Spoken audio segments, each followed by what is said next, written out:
alleged bank robbers and sheriff's deputies. The suspects opening fire in a suburban neighborhood after a wild chase. Here's ABC's Trevor Ault. On the way. Tonight, the terrifying dash cam video of a dangerous shootout. A trio of suspected bank robbers in the midst of a half-hour police chase, hitting a dead end and starting a gun battle. Two suspects firing more than a dozen rounds before the deputy calls for backup. Also, quick note, just to real quick knock it out for KK, in case you're trying to hurry up and not watch the entire video. Here is the workout for today. Sick. Did a run and some core. Nothing too crazy. All right, let's get after it. Okay, for today's video, be a little bit of change of pace, and I'm going to talk about some land nav stuff that will help you be successful for Expert Soldier Badge in the United States Army, anywhere across the Army, and then some things that will be very specific to Fort Wainwright here, and some of the Fort Wainwright isms. But you can apply those things I'm going to talk about to your other posts. You just have to like analyze your terrain, for example, and figure out where like the different types of terrain are in your land nav area and where the areas are that you want to like quote unquote avoid, right? Okay, so it's going to look a little bit different with transition. You'll see me slide off on the screen here, and then we'll get into this other piece. This training is tailored to E2B candidates. Some bases call it E3B, some bases call it ESB, or just EIB. Depends on what you're doing at your base. Alright, so before I start reading or looking at the next couple of slides, I will acknowledge my wife said I tend to be long-winded, and I tend to monologue a lot. So with that in mind, I'm trying to keep this short and sweet. I'm going to treat this like if you didn't do any of the prep work, you didn't do any of the training, and you're just trying to go out there and swing at land nav for a qualification for ESB. What are the little bits I could give you on test day to give you the highest chance of success? So, with that in mind, we're just going to skip this. Land nav task agencies. They're going to read this to you every day. You're going to get sick and tired of it. You'll memorize it eventually. And we'll get to the stuff that's important. All right. Orient your map, right? So make sure the top of the map is pointed actually north so that, like, when you look at it, you're like, oh, I should go to the right. Your right physically on the ground is the same as the right on the map, right? Does that make sense? Like when you have Google Maps in your car and you like orient it so that it's pointing the direction you're traveling, right? As opposed to pointing it north, okay? All right, plot your points perfectly. Can't stress that enough. Everybody that I have coached and tried to help who have struggled with land nav, it's usually their number one problem, is not plotting the point correctly. If you do everything else perfectly, but you don't plot your point correctly, you have no shot. Right, but if you're a little loose in some of the other stuff, like maybe your pace count's off a little bit, you might find your point. If your degrees azimuth for your compass is off a little bit because you didn't convert from grid north to magnetic north correctly, if you're close enough, you might find your point, right? But plotting incorrectly, you're probably not going to find your point, right? Okay, look at your points, calculate a route to go hit them that makes sense. That just means do it in an order that makes sense, right? Like it's not the star course, this isn't selection, don't make it harder than it has to be. Don't go like all the way out, come all the way back. Find like the fastest route possible to go find your points. And then set up known attack points. I cannot stress this enough. We'll get into this later, but known versus unknown attack points. A random bend in a road, unknown, right? You don't know where that is with 100% certainty, but an intersection of two roads, you know where that is. That is a known attack point, right? So use known attack points to shoot off of to go find your point instead of dead reckoning all the way across the course. Okay, have more than one quality protractor. You should never have just one. I lost, I think, 2 or 3 over the course of ESP last year, and thankfully they're not a very expensive item, but I always had 2 with me every single day I did land nav, so that way if like my buddy didn't have one, I could toss him one, or if I lost one, then I still have one, right? That's a very important tool to make sure that you can do land nav. All right, plot with a pencil or superfine map marker. I can't stress this one enough either. I saw too many people out there like with fat tip Sharpies, with large markers, I saw a person with an expo marker, like a dry erase marker for a board, but like the big one. I think I have one up here somewhere. Maybe not, but just this huge marker, right? Like the bigger that tip is, the less accurate you're going to be. So this is like metal pencil, right? It's like a fidget tool, but might be able. I can't get it to focus, but all right. So you can kind of see that, right? So you see how big that is? It's just the size of like a normal pencil. You need a mechanical pencil. You need like 0.5 lead, right? Nice thin point. The bigger that point is, the bigger the dot is, depending on the map, could put you anywhere from like 10 to 100 meters off, right? And if your point was already plotted just off, enough off to be like 40 meters away from your target, and then you use a huge tip and put yourself 100 meters off, right? That combines to 140 meters. You're not finding your point in thick woods 140 meters away, right? That's like, was that a football field? Right? Like, you're not finding your point. I'll show a picture in a second to explain this next point here, but use a protractor with no extra plastic on the grid measurement lines. It's very important. I see all the time people make their dot, and because there's that extra plastic, they end up off by 50 to 100 meters, right? So you combine it. You see what I'm talking about? When you don't use these tools and these things I'm talking about, and you plot incorrectly, you could be off by, it wouldn't shock me, as much as like 500 meters, right? You're never going to find your point. All right, plot on a flat surface, pretty self-explanatory.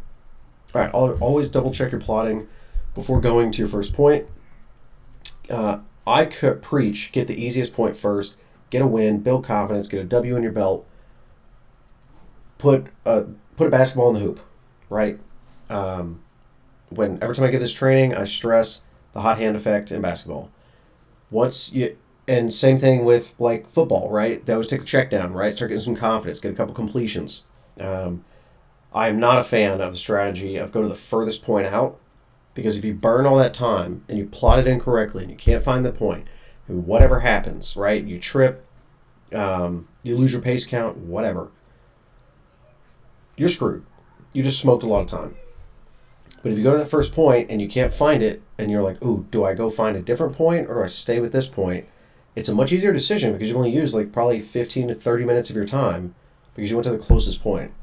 And that's easier to say, all right, I'll back off, I'll leave it. Whereas if I burn 45 minutes getting to the furthest point, I burn 15 minutes looking, I plotted for 15 minutes, you can see we're creeping towards an hour and a half. And now it's like, oh man, I'm halfway through all my time. I don't want to give up on this point because I burned so much time. You're like really committed. All right, so just go to the close point, take the easy win, put a point on the scoreboard, get some confidence, move forward. All right, avoid points if you can that are in severely restricted terrain. I'll talk about that in a moment, but anything that's like incredibly hard to traverse across. So like neck deep swamp, briar patch, a lot of cliffs, or like terrain that's so steep that it's going to take you a very long time, it's going to be very slow to get across. Find an easier route. Make it easier on yourself so that you can traverse the course faster. It's all about saving time. You got to save seconds. Seconds in Land Nav, the more of them that you can stack up, the higher your odds of winning, right? Because they have more time to find your points. All right, don't plot the same points twice in different days during prep weeks. Last year in ESP, I saw this all the time. There were people that would trade to get the exact same card so they could plot the same points because they knew where they were. So a waste of your time. You might as well not even try to get your ESP, right? You're wasting everybody's time and day. All right. Point 12 here. Treat every practice day like test day. Work alone. Don't use your phone. That's huge. It depends on the ESB place and where they're testing and stuff. They'll tell you not to use your phone, but they usually aren't wrapping them up and like taking them from you unless it's actual test day, test week conditions.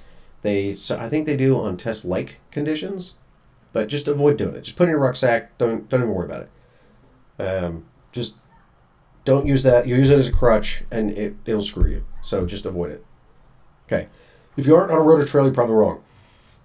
I saw this all the time. When people are dead reckoning. Stop dead reckoning. Oh my God. Like ESB Land Nav is not that hard or serious. And it's not selection. It's not ranger school. It's none of that. You can use the roads and improve roads and trails. Use them. Like, use them as a high-speed avenue approach. Get there quicker. Save time. It's all about saving time. All right? And thousands of pairs of boots. Walking to points makes it easy to find trails. Go find those trails. Don't make your own trails. You're going to travel so much faster. All right. Find a known attack points and turn 90 degrees the best you can. I do this, so I don't even use a compass when I do Land Nav. Like this kind of Land Nav. Because I know where right is, I know where left is, I know where behind me is, I know where in front of me is.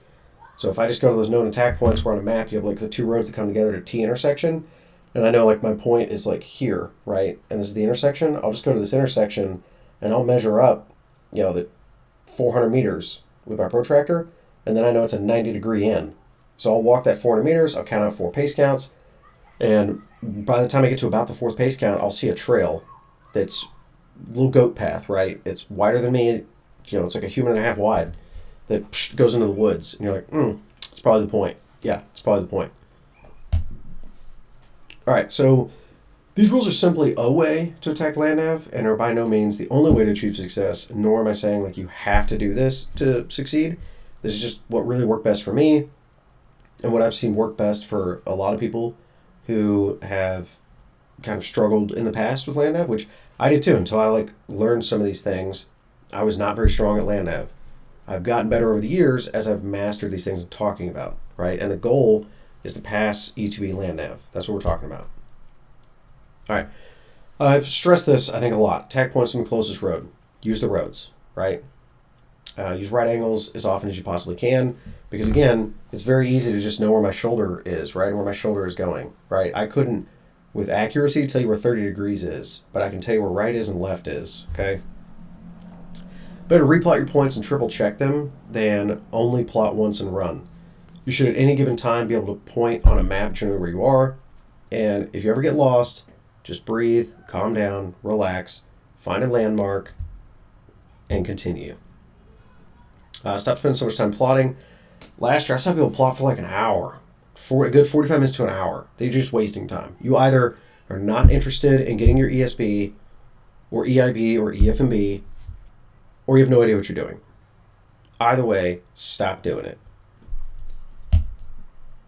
All right, so there's 2 pictures here of people doing land nav. And when I give this class, I always show this photo and I ask, all right, who here do you think is going to get their ESB, EIB, or EFMB? And there's always a wild gambit of answers. And sometimes they pick the one on the right, sometimes they pick the one on the left for whatever reason, right? And the reason why I do this is to kind of illustrate here that you never know who's going to get their badge. You have no idea. So while there are some indicators here, I think that might make them might make their lives harder or easier during land nav for ESB, EIB, or EFMB. I don't think that's necessarily an indicator here, right? And I say that to say that if you start ESB with an attitude of, I'm not going to get it, I'm not going to pass, well, then yeah, you're probably not going to get your badge. But if you start with an attitude of, no matter what, I'm getting it, you're probably going to get it, right? Those that care get it. All right. So I'll show you here. Make sure you see the mouse. Yep, cool. All right, so there's a gap right here. You see this line? And then there's another line right here, right?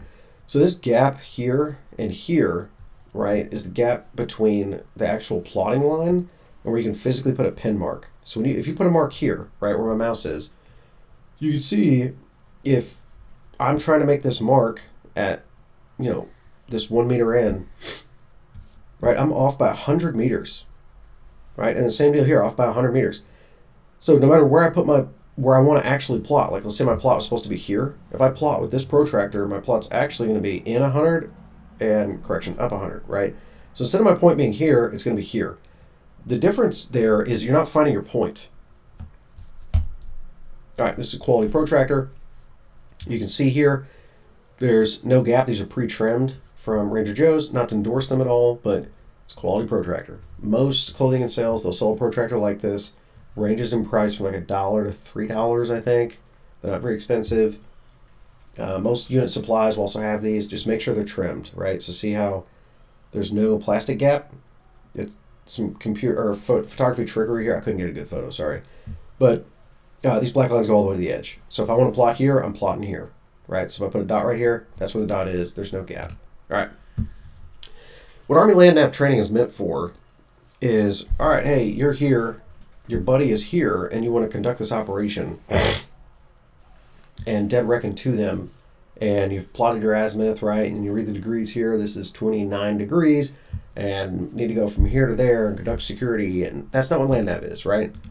Land Nav training is go out and find these points that are very close to roads because the whatever organization manages the training area, has to be able to get to the Land Nav site to fix the Land Nav points, right? And civilians are lazy, so they're not going to be wandering all over the place. They're not going to be going super far into the woods. So just get that notion out of your mind that I have to dead reckon for... There was people last year in my group that couldn't find their point, and they were like, yeah, I dead reckon for 3 kilometers, and I just couldn't find it. Yeah, I wonder why. Stop doing that. All right, what's wrong in this picture? So it's an individual event. Don't be near other people. Generally speaking, if you're caught near someone, they're going to assume you're cheating on test day. They're just going to drop you. Don't be caught near anyone else. And if you're going to use a compass, don't have a bunch of metal stuff near you. Your compass won't work properly. Okay. What's wrong here? This guy looks like he's probably at selection or something. That's cool for him, and he's doing the right thing there.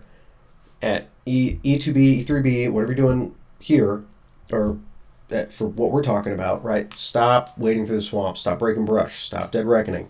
Don't do it, right? You're wasting time. All right, what's wrong here?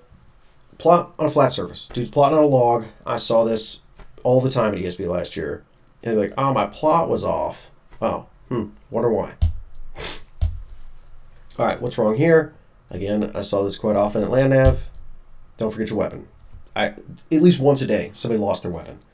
The first sergeant who was running the ESB lanes last year, he walked up at one point, I think on pre-test week or test-like conditions week, and I think he had 3 M4s. And it was like, how is that even possible?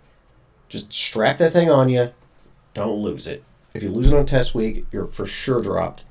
Anytime before that, I think your leadership had to fight to keep you in, if I'm not mistaken. I don't know. Little Topo Chico. Delicious. All right, plotting points.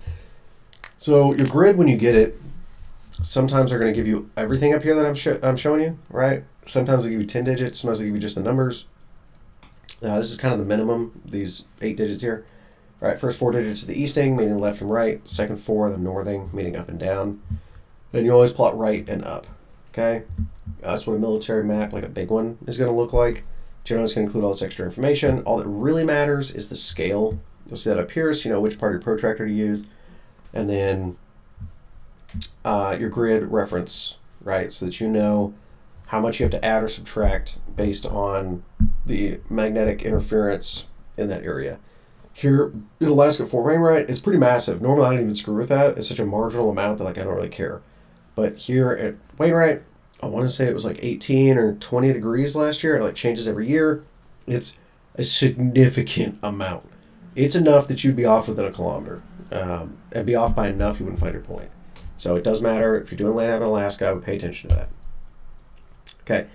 So what I'm talking about right and up, right? So if your grid 8 digit, right, was like 1 4 and then I don't know, looks like 2 1, right? So 1 4 2 1 and then 8 4 looks like 7. I think these are 2s, so 7 8 4 7 4, right? So you go to the corner and you take those first 2 numbers on each side. I'll explain this in a moment more detail. But the 1 4 8 4, find the bottom left corner of that grid, and that's where I always place this edge of the protractor, right? I'll put that right there, and then I will scoot the protractor to the right until I get to my first set of numbers, right? So my first set of numbers is 1 4 2 1. I'll move it until it lines up right there. Make sure that this black line on both sides lines up with the lines on your map to make sure that you're level, right? So sometimes you'll end up like this, and you won't be paying attention, and now your plot is off, right? So make sure it's level. And once that's done, I'll read up this way. I'll figure out where it's going to be, and there's 2 techniques here. One of them I call the hover, and you can hover above where you want your plot to be. Sorry, my mouse keeps going away. Hover above where you want your plot to be, move the protractor, make the point. What I recommend and coach and preach is figure out the thickness of your pen or pencil. So, this is pretty thick, right? But like a 0.5 pencil or superfine marker, it's basically going to be a tick mark, right? You just hold it up right here, like that, right? Hold it up and measure it. And actually, I think I have a superfine up here. Sweet. All right, so this, right? So you'll hold this up against that, and you'll see what it measures. It'll probably be 1 tick mark, and then I will add that after I plotted. All right, so how this looks in real time, because this is probably confusing. let's say I want to plot 1420, right? Or, sorry, 1419, okay? So this black line should actually be right here, right? But I'm going to move over one whole tick mark. All right, so go to the other side of this so that when I plot, I'm adjusting and accounting for the thickness of my marker so that now I'll end up at the correct spot. If that doesn't make sense, don't do it. And then after I plot, like I've said before, I'll come back and I'll recheck it, right? So I'll plot it, I'll remove the protractor, put the protractor back on, move it over, double check, right? Oops. Going a little crazy there. Okay.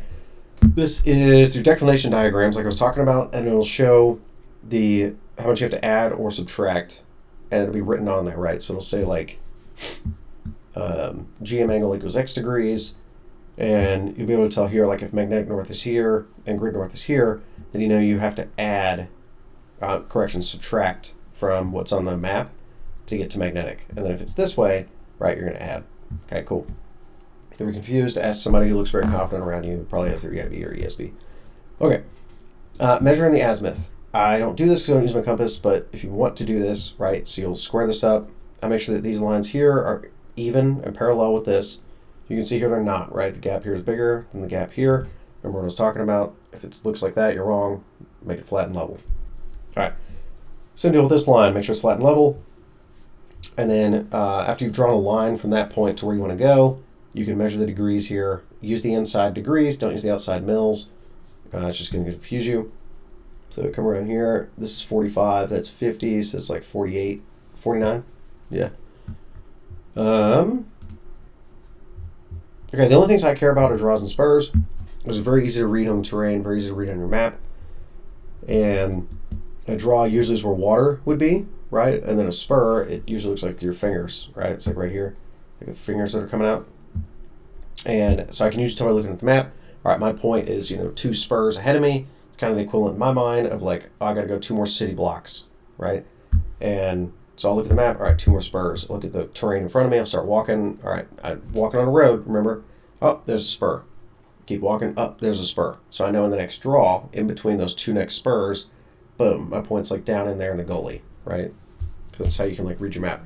All right, so now we're going to get into Fort Wainwright kind of specific land nav stuff, because that's where I'm at right now.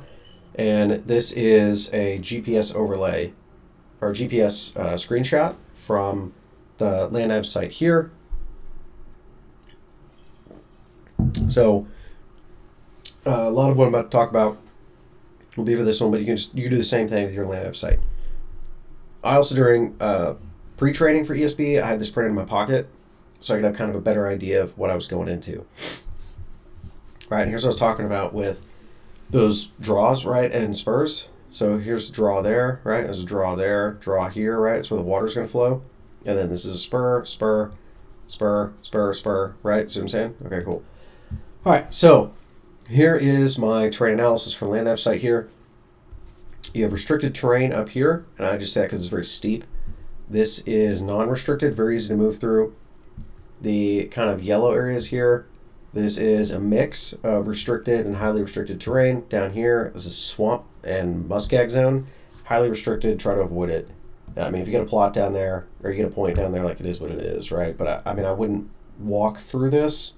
All right, it's gonna take you forever. Walk on the roads, dummy. And then these blue routes here are what I call the highways. So out here on land nav course, there's this main highway here. It used to be a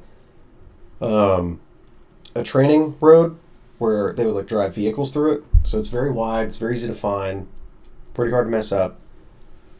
And it's just an easy way to get up and down here, right? Because if you go all the way around here and you come all the way around, I've done it, right? It takes forever and it burns so much time. Remember what I said? Everything's time.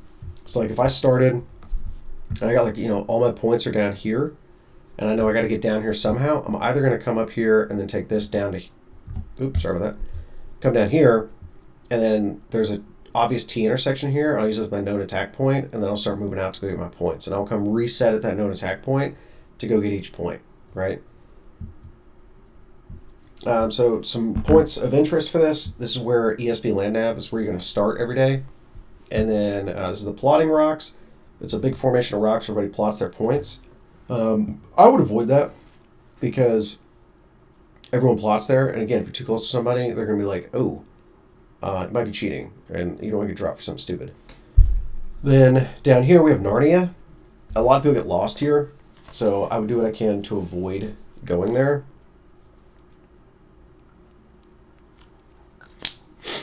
Quite a few people got lost there on test day and they didn't find their points. They got turned around.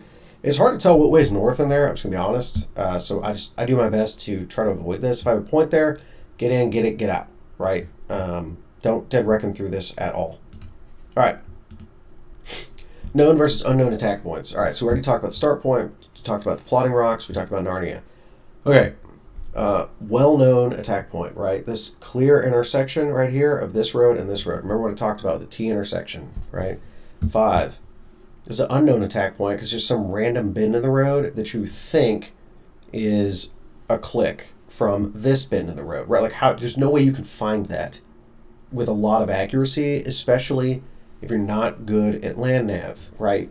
I'm pretty good at land nav, and that's going to be tough for me to find that without a phone or a dagger or some kind of GPS assisted device. Okay, so don't screw with that. All right, 4. Right, this is a known attack point. That's what, because very clearly it's a pretty clear bend in the road, especially when you get there in person. And that's also why I say like walk as much of this as humanly possible to see all of this course and improve your odds of knowing where you are. Right, like think about your favorite store that you like to go to. You don't use GPS to get there because you've been there so many times and you know the route. So, and you know like, oh, there's that firehouse in the corner, there's a church here, there's a McDonald's here, on the way to like, I don't know, your nail salon or Walmart or Target or whatever. So whenever somebody says like, hey, let's go meet that McDonald's that's on the way to that Walmart, and you're like, oh, I don't need GPS, like I know where that is. So if you've had points down here and over here and you've walked all of this, then when you get a point in here, you're gonna be like, oh, I've already walked this. This is the highway, right? And there's another highway right here. You can see these super obvious parts, right? And there's a point like I think about right here. So if, you know, I got that point on test day and I've already walked this, I know, oh, it must be near where that tree fell over in that clearing, right? So I may not even do a lot other than just the plot, right? I may be like, that's my first point. I'm confident I got it. I'm going to take off and run, right? Move quickly to my attack point. I'll go down here, walk down here. Oh, there's that fallen tree. I'm going to climb up that cliff. Oh, there's the point, right? That's how that works on test day. All right, moving on. Okay.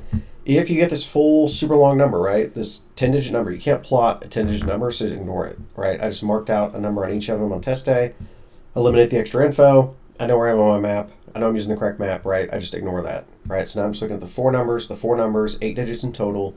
Make it easier on yourself. All right, next, determine which grid square, right? So now I'm not going to actually erase or mark out these numbers, but I'm just going to look at the first 2 and the next 2, right?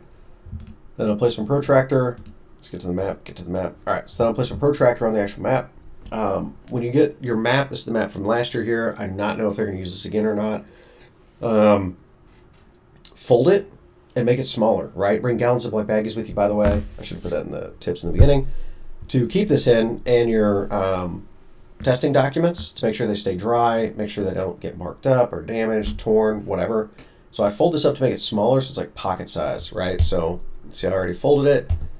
And I'll make it down to that much smaller, much easier to read item. And you just need to make sure that you have one set of northings and eastings visible, right? I have 2 sets of the northings visible, but that's not necessary, right? You could fold this again like here, maybe, or here.